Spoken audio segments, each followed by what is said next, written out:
안녕하세요. 연세이드 치과 원장 이선규입니다. Hello, I'm Lee Sun-gyu of the Yonsei with Dental Clinic. I'm honored to meet you all through this online master course at OSTEM. Today, I'm going to explain to you about bite restoration.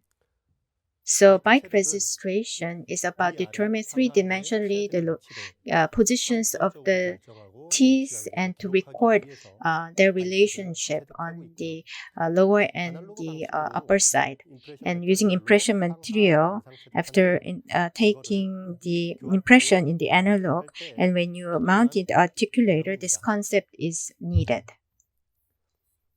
And as I explained before, on the upper and lower side, after taking impression, you create plaster motor, and the articulator, you have to mount it three-dimensionally. And if there is no occlusion on the back side, then the plaster motor cannot be mounted correctly. Then, through the bite registration stably, it can be mounted on the plaster model. So taking bite registration, if it's done wrongly or if the bite is not registered and just the impression material is sent to the lab, then you have to mount the plaster model on the articulator, but it's done artificially, then the resulting prosthesis would be defect. And if you deliver it to the patient's mouth, you need a lot of adjustment orally, increasing chair time. And if the bite is low, then mastication would be a problem. And ideal occlusion plane is created, but the bite is too high. And if you have to adjust it orally, then of course prosthesis form would all be destroyed. And the patient wanted to gold, so you create the prosthesis in gold. But if the bite is too high, then making an adjustment, the gold will be consumed a lot. And the final prosthesis, if the bite is low, then of course you have to recreate and redo the prosthesis again. In bite registration, things to be checked. Now, this is when you use bite index, always bite index and the opposing teeth space, plus the both sides teeth space relationship always needs to be checked. And the difference between taking bite residue of natural tooth, for natural tooth, there is a periodontal ligament, so the error in the procedure can be compensated, but if it's implant, it doesn't move due to osseointegration. Hence, you have to set the accurate bite. Now, this is the steps for bite registration. Orally, like the pickup type or transfer type impression coping is delivered. Then you take it out, and in the mouth, OSTEM's bite index is used to register bite, and you can send it to the lab. Then this type of plaster model bite index is created, and you can mount it to the articulator, and using the plaster model, the accurate prosthesis can be created. Now, always when you register bite, patient's habitual bite needs to be checked. Just, bite once is not enough. You have to check the patient bite many times and look at the area and the space with the opposing teeth need to be confirmed. And using the polyvinyl siloxane, you take the bite registration. As I said before, the habitual bite of the patient is the most important aspect. Patient, if it could sometimes take wrong bite and it's not habitual bite, so you have to find the habitual bite first before registering the bite. So after looking at the position, you take the bite registration. If the patient remaining residual teeth is moving, or if patient has open bite, then the posterior side, the bite only happens in partially, then area needs to be checked, and the areas that there is a space or doesn't come into contact also needs to be checked. So in case of single or 2 or 3 implants, then up to before and behind tooth, you have to put in the material. You don't have to go excessively all the way to the front. If you do that, there could be error when you mount it to the articulator. Like this. The free end, if it's very wide, then using bite index, only necessary part needs to be used for bite registration. And this is something technician would do, but when you mount it to articulator, then this excessive areas going beyond the teeth needs to be trimmed and before mounting to the articulator. Or in the free end area, the back area, then where there's impression material in the plaster model, there's no pressure, so there could be open space. Then before in mounting the articulator, you have to trim this area out. The bite space, it's better to keep it minimum. For the polyvinyl siloxane, which is popular material, it's elastic. So if it's too thick, then there could be error in bite.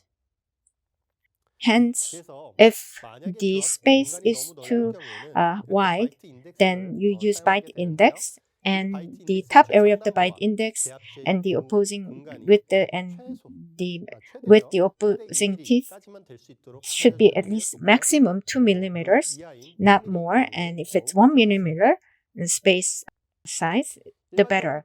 On the abutment, when you take the bite reservation, the 2 millimeters should be spaced with the opposing teeth, because this also is the space that also takes into consideration the thickness of the final prosthesis. If the space is too wide, then because the material, polyvinyl siloxane is elastic, there could be error, and in that first area, if the same material is used, the error would become bigger.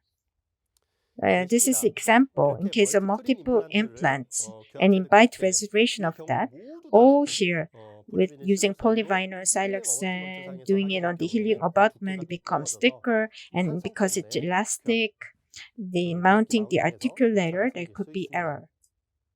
Therefore, if in case of edentulous patient, doing everything with polyvinyl siloxane might be not the way. You create first with the wax rim, and the space between wax rim you register with using polyvinyl siloxane. Or it's not edentulous, but on the back area posterior, there is a loss, and we have to register bite. Then in the bite index, not use always polyvinyl siloxane, but sometimes like pattern resin or rigid material could be recommended option. Now, after taking bite registration, then the bite material needs to be trimmed.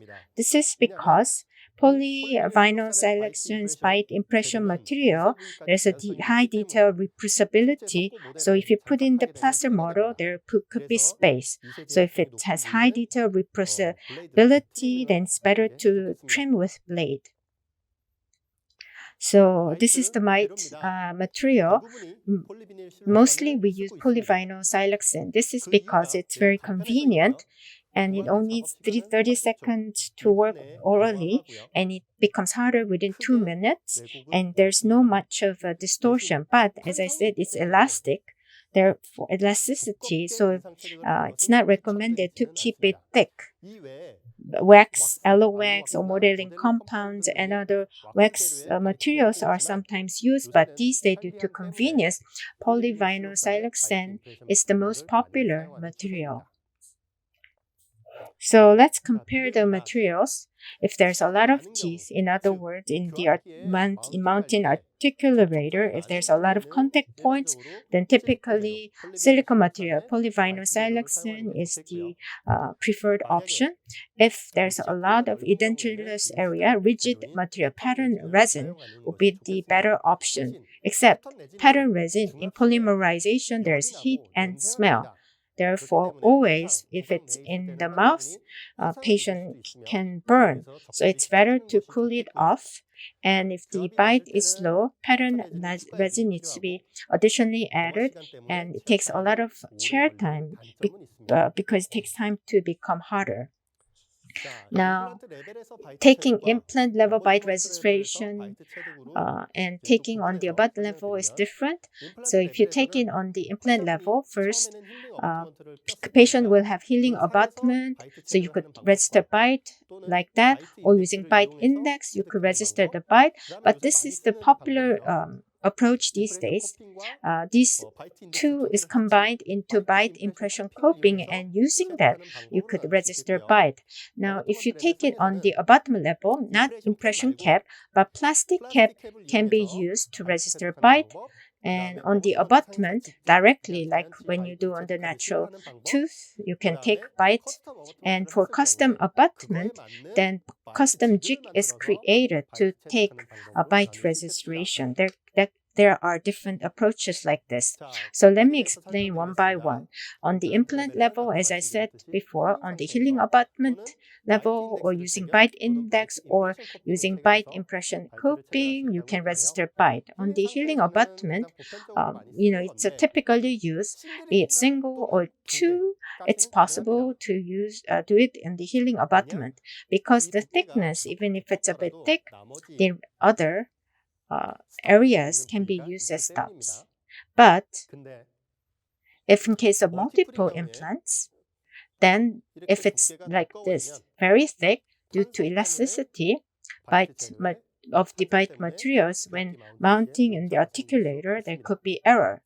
Hence, on the healing abutment, if you take bite registration, if it's single or two implants, and if there's stub in other area, it's possible.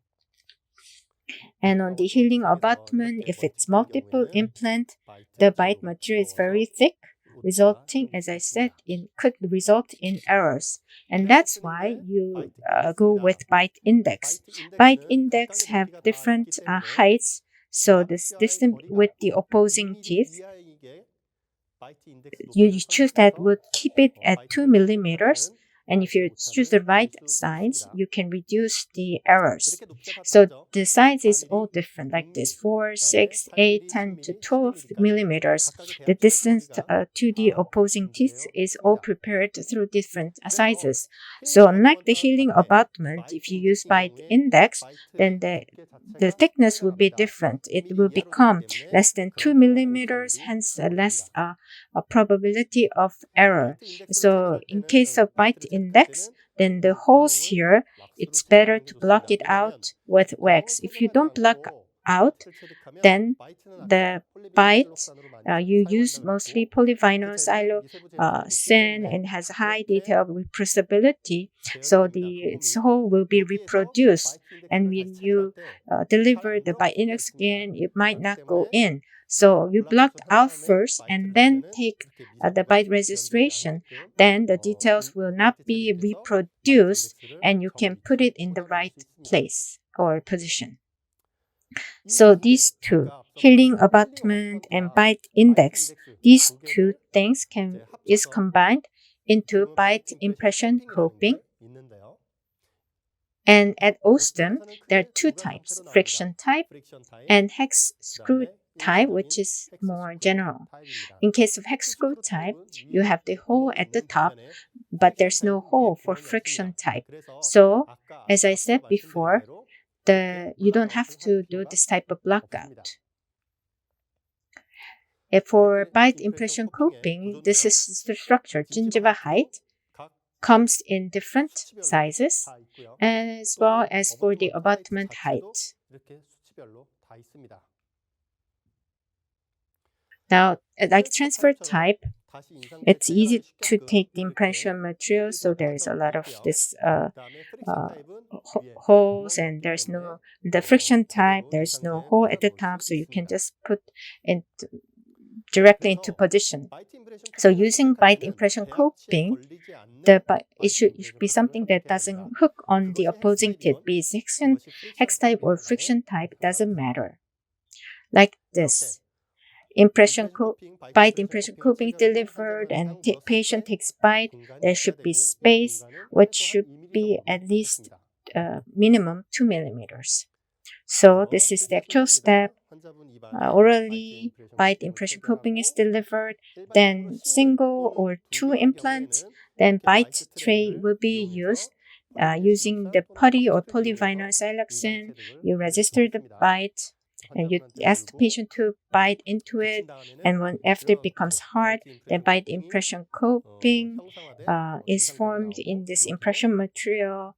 Then here, lab analog is attached and to the bite impression coping and delivered again. Then actually, when you put in the plaster, this form, which is zinc oil form, such plaster can be created.